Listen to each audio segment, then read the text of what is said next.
Okay. કુંપડ ગામે શીતળા માતાજીનું ભવ્ય મંદિર આવેલું છે અને વર્ષોની પરંપરા મુજબ આશરે લગભગ 750 વર્ષ પૂર્વેથી શીતળા સાતમના રોજ ભવ્ય લોકમેળો ભરાય છે. શીતળા માતાજીના મંદિરે કુંપડ ગ્રામ પંચાયતના સરપંચ શ્રીમતી જશીબા બકુસિંહ દરબાર તથા તલાટી કમ મંત્રી સ્મિતભાઈ રાણા તરફથી દુકાનોની પૂરતી વ્યવસ્થા કરવામાં આવે છે. પાણીની સેવા માટે ઠાકોર સેના તથા કુંપડ શીતળા માતાજી યુવક મંડળના ભાઈઓ તરફથી ખડે પગે જળ સેવા કરવામાં આવે છે. કુંપડ ભવાઈ મંડળ તરફથી છાસનો સેવા કેમ્પ કરવામાં આવે છે.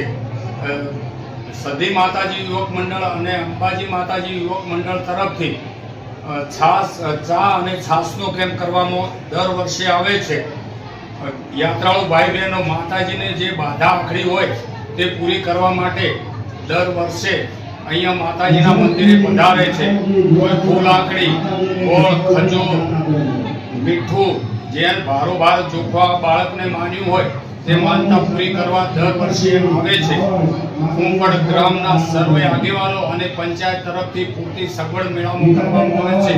કોઈને કોઈ તકલીફ ના પડે તે માટે મેળો દર વર્ષની જેમ જોરદાર ભાઈ હકડે ઠડ જનમેદનીમાં મેળો ભરાય છે. હૈયું દળાય તેવી હકડે ઠડ જનમેદની માતાજીના મંદિરે પધારે છે અને કોઈ અનિચ્છનીય બનાવ પણ કોઈ દિવસ બનવા પામેલ નથી. આજ સુધી માતાજીની કૃપા છે.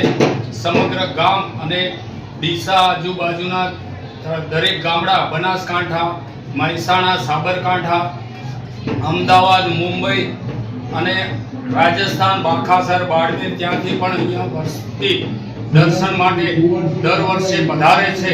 આ વર્ષે પણ વસ્તી બહુ વધારે માતાજીના મંદિરે પધારી છે. માતાજી સૌની મનોકામના પૂર્ણ કરે છે. મંદિરમાં મેળામાં કોઈ અનિચ્છનીય બનાવ ના બને તે માટે ડીસા રૂરલ પોલીસના જવાનો ખડે પગે સેવા આપી રહ્યા હોય છે અને સ્વયંસેવક ભાઈઓ પણ ખડે પગે સેવા આપે છે. મંદિરના મેળામાં આજ દિવસ સુધી કોઈ અનિચ્છનીય બનાવ બનવા પામેલો નથી. યુવક મંડળ ભાઈઓ સર્વે ખડે પગે સેવા આપે છે. તમારું નામ? મારું નામ સોલંકી તારસિંહ મગનસિંહ.